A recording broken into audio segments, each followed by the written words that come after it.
اور وہ پرورش کر دے، انہیں شادی کر دے، تو وہ جنت کا حقدار۔ جن کی 3 تھی وہ خوش ہو گئے، مگر اس میں سے ایک صحابی کھڑے ہوئے کہنے لگے آقا آپ کی بارگاہ میں نہیں پوچھیں گے تو کہاں جائیں گے؟ اگر اجازت ہو تو ادب کے دائرے میں ہم کچھ پوچھیں۔ نبی سمجھ گئے کہ ان کا چہرے سے کہ پوچھنا کیا چاہ رہا ہے۔ نبی نے کہا پوچھو۔ کہا آقا اگر کسی کی 3 نہیں 2 بیٹیاں تو؟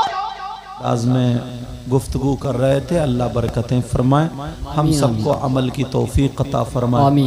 شاکار ترنم شاعر اسلام مداح خیر الانام نور الدین منظر صاحب اچھا کلام پڑھ رہے تھے، اور ناظم صاحب ابھی کم عمر ہیں، جوان ہیں، بچے ہیں، مگر کچھ شاعر ایسے ہوتے ہیں وہ بھی پتہ نہیں کیا سے کیا لکھ دیتے ہیں، سمجھے، انہیں بھی پتہ نہیں ہے، ہاں کبھی کچھ اٹک پڑنگ ایسے ہی لکھ دیتے ہیں۔ اب وہ بچے ہیں مدرسے کے پڑھنے والے، وہ لکھا ہوا دیکھتے ہیں، وہی رٹ کے یاد کر کے پڑھ کے وہی محفل میں بول دیتے ہیں۔ ہاں پہلے استادوں کو سنایا کرو بیٹا، اس کے بعد ماشاءاللہ جذبہ اچھا ہے اور نیڈر بچہ ہے، سمجھے، پڑھنے کا حوصلہ رکھتا ہے، اللہ تعالیٰ برکت عطا فرمائے۔ بہت ساری باتیں آتی ہیں ایسے، اور اب تو اکثر ناظم لوگ بھی ایسے بھڑکاؤ شعر بولتے ہیں، جلسہ ہوا اصلاح کے لیے اور ناظم جانے کیا کیا چائے والا اور کون، تم نبی کی تعریف کرنے آئے ہم جلسے میں، تم ادھر آدھر بولنا یہ غیر مناسب ہے، علماء بیٹھے ہوئے ہیں۔ ہاں اگر بیٹا تم محنت کرو گے تو انشاءاللہ بہت آگے جاؤ گے، اللہ برکتیں عطا فرمائے۔ ابھی ایک شعر تھا نا کہ حضرت عمر کے دور میں چوری، اگر عمر کا دور ہوتا تھا چوری نہیں ہوتی، ایسا نہیں ہے، حضرت عمر کے دور میں بھی چوری ہوا کرتی تھی، ورنہ اگر آقا کے دور میں بھی چوری ہوا کرتی تھی، وہ تو حضرت عمر کا دور ہے، ورنہ قرآن کی آیت آتی نہیں السارق والسارقۃ فاقطعوا ایدیہما۔ بہرحال ہاں بہت ساری چیزیں ایسی ہیں، اللہ تعالی ہم سب کے علم و عمل میں برکتیں عطا فرمائے۔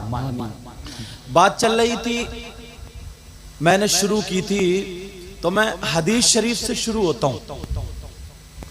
منبر شریف پر بڑے اچھے اچھے علماء، حفاظ، قراء، ائمہ، خطبہ، جلوہ گر ہیں۔ آپ یہ مت سمجھنا میں کرسی پہ بیٹھا ہوں تو سب سے اچھا میں ہوں، ایسا نہیں ہے۔ پتہ نہیں ان لوگوں میں کون ایسا ہو یا آپ لوگوں میں کون ایسا ہو جس کی ادائیں اللہ اور رسول اللہ کو پسند ہو۔ جی بے شک۔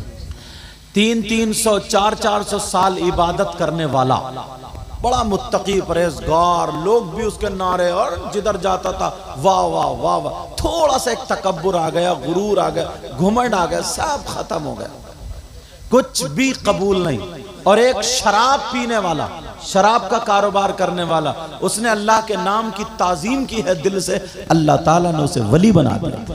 بے شک، سبحان اللہ۔ قرآن خود اس کا گواہ ہے، فَمَن يَعْمَلْ مِثْقَالَ ذَرَّةٍ خَيْرًا يَرَهُ وَمَن يَعْمَلْ مِثْقَالَ ذَرَّةٍ شَرًّا يَرَهُ، کہ چھوٹی سی نیکی کو چھوٹا مت سمجھو اور چھوٹے سے گناہ کو بھی چھوٹا مت سمجھو۔ سمجھ میں آ رہی ہے؟ تو ہم نیکی کرنے کے لیے یہاں پہ آئے، کیا کرنے کے لیے آئے بولو؟ نیکی کمانے کے لیے آئے۔ ایسا تو ہے نہیں تمہارے گودام اتنے بھرے ہوئے ہیں، مگر ہمارا سنی مسلمان ایک نعرے میں جنتی ہونا چاہتا ہے، ایک نعرہ لگا دے اور بس جنت اس کے باپ کی ہے، یہ کرنا چاہتا۔ اگر ایسا ہوتا، ایک بات بتاؤں تمہیں، صدیق اکبر ہیں، ان کو رسول اللہ نے ان کی حیات میں ہی کہہ دیا تھا ابو بکر تم جنتی ہو۔ نبی کی بات غلط ہو سکتی ہے کیا؟ بولو، آقا کی بات غلط ہو سکتی ہے کیا؟ آقا نے کہا تھا عمر تم بھی جنتی، عثمان تم بھی جنتی، علی تم بھی جنتی، طلحہ تم بھی جنتی، زبیر، عشرہ مبشرات 10 صحابہ کو، اور موقع موقع پر اور بھی صحابہ کو نبی نے جنت کی بشارت دے دی۔ اب ان کا پکا ہو گیا، کنفرم ہو گیا، انہیں جنت کا ٹکٹ مل گیا۔ مگر کسی ٹائم کی اس کے بعد صدیق اکبر کی نماز چھوٹی، فاروق اعظم کی چھوٹی، اتنا موٹا تکیہ لگا کے بیٹھے انہوں نے ہاتھ پاؤں دبائے، کبھی شریعت کے خلاف کوئی قدم اٹھایا؟ تمہیں ٹکٹ کس نے دیا؟ نہ فجر کا پتہ، نہ ظہر کا پتہ، نہ عصر کا پتہ، نہ مغرب کا پتہ۔ اللہ کے رسول صلی اللہ تعالی علیہ وسلم ارشاد فرماتے ہیں ان اللہ لا ينظر الى صورکم و اموالکم ولكن انما ينظر الى قلوبکم و اعمالکم۔ پوری دنیا کی باتیں غلط ہو سکتی ہیں مگر آقا کی بات غلط نہیں ہو سکتی۔ سبحان اللہ سبحان اللہ۔ کیا ہو سکتی ہے کیا؟ میں تو ساتھ ساتھ میں حدیث بھی پڑھ رہا ہوں نا، انشاءاللہ کوشش کروں گا جتنی باتیں کہوں یا تو حدیث پہ لا کے ٹیکوں یا قرآن کی آیت پہ۔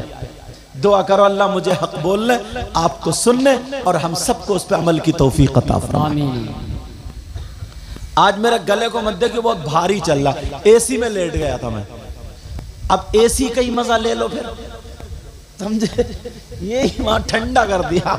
لیکن سنو، آقا فرماتے ہیں ان اللہ لا ينظر الى صورکم و اموالکم، اللہ تعالی تمہاری بناوٹ نہیں دیکھتا، سجاوٹ نہیں دیکھتا، صورتیں نہیں دیکھتا، مال و دولت نہیں دیکھتا، اللہ تعالیٰ تمہارے دل کے حالات اور تمہارے اعمال دیکھتا ہے۔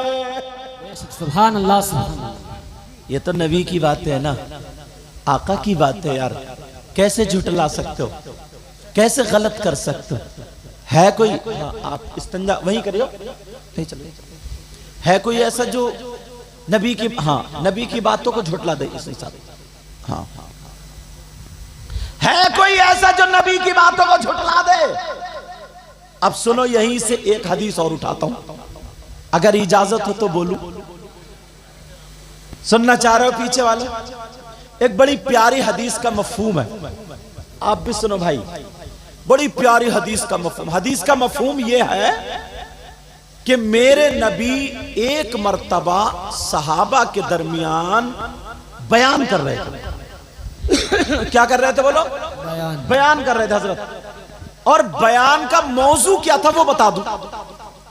وقت کتنا پیارا ہوگا، کتنا سندر ہوگا کہ یار تقریر کرنے والے نبی ہوں اور سننے والے علی ہوں، سننے والے صحابہ ہوں، کتنا پیارا انداز ہوگا۔ نبی بیان فرما رہے، بیان کیا ہے؟ باتیں آ گئی اولاد کی، باتیں آ گئی بچوں کی، باتیں آ گئی بیٹوں اور بیٹیوں کی، یہ موضوع چل رہا تھا۔ اب نبی بیان فرماتے ہیں لوگوں، اگر تم میں سے کسی کے پاس 3 بیٹیاں ہو، کیا ہو بولو؟ 3 بیٹیاں، کیا ہو بولو پیارے؟ 3 بیٹیاں، اور وہ تینوں کی صحیح پرورش کر دے، شادی کر دے، تو وہ جنت کا حقدار ہو جاتا ہے۔ سبحان اللہ۔ یہ کون کہہ رہے ہیں؟ کتنا چھوٹا کام ہے نا یہ، اور کتنا پیارا کام۔ اولاد تمہاری، پرورش بھی تمہیں ہی کرنا۔ نبی فرماتے جو 3 بیٹی ہو جس کی، اور وہ پرورش کر دے، انہیں شادی کر دے، تو وہ جنت کا حقدار۔ جن کی 3 تھی وہ خوش ہو گئے، مگر اس میں سے ایک صحابی کھڑے ہوئے، کہنے لگے آقا آپ کی بارگاہ میں نہیں پوچھیں گے تو کہاں جائیں گے؟ اگر اجازت ہو تو ادب کے دائرے میں ہم کچھ پوچھیں۔ نبی سمجھ گئے کہ ان کا چہرے سے کہ پوچھنا کیا چاہ رہا ہے۔ نبی نے کہا پوچھو۔ کہا آقا اگر کسی کی 3 نہیں 2 بیٹیاں ہو تو؟ بھائی ہوتے ہیں نا، کسی کی 2 ہی ہوتی ہے، اگر 2 بیٹیاں ہو تو؟ اب نبی نے مسکرا کر کے ارشاد فرمایا، نبی نے کہا اگر جس کی 2 ہوں تو وہ بھی جنت کا حقدار ہے، مگر شرط یہ ہے کہ پرورش صحیح کر دے اور ان کی شادی ہو جائے۔ ایک صحابی اور کونے میں سے کھڑے ہو گئے. وہ صحابہ آقا سے پوچھا کرتے تھے اور پوچھنا بھی چاہیے بھائی، وہ تو معلم کائنات تھے، معلم کائنات، ان کی اداؤں کو اپنانے کا نام ہی سنت ہے. بھائی ہم نماز پڑھتے ہیں، اللہ نے ہمیں حکم دے دیا نماز پڑھو، اقیم الصلاۃ. بیٹا او بیٹا میرے چاند، اللہ نے حکم دے دیا اقیم الصلاۃ، نماز قائم کرو. یہ تو نہیں کہا کہ نیت کیسے باندھو، رکوع کیسے کرو، سجدہ کیسے کرو. رکوع میں 3 مرتبہ سبحان ربی العظیم پڑھو، سجدے میں 3 مرتبہ سبحان ربی الاعلیٰ کرو، 2 سجدے کرو اور پھر بیٹھ کے تحیات پڑھو، سلام پھر. یہ تو اللہ نے قرآن کی کسی آیت میں نہیں، پورا قرآن پڑھ ڈالو بسم اللہ سے الحمدللہ سے لے کر کے قل اعوذ برب الناس.